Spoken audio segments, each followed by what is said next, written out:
Patrick arrived in Charlestown, Massachusetts in December 1650 and was sold into indentured servitude for 10 to 20 pounds to the owners of the Saugus Iron Works.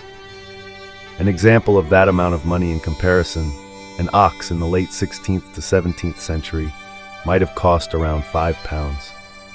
Other former prisoners were distributed to sawmills in southern Maine and New Hampshire. Some were sold to local farmers and merchants. While he was at Saugus, he was forced into providing labor, working at the foundry where they made ironware.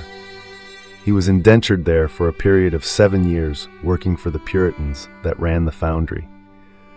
This is where Patrick learned about the Puritan people and the strictness of their religious beliefs. A much different way of life compared to where he was born and raised. It was a new and foreign world that he couldn't have ever imagined existed coming from the Scottish hills of his youth.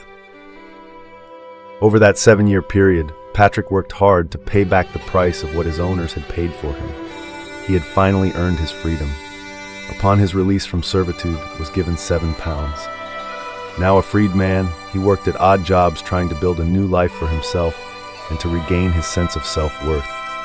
Never again would he be owned by another man.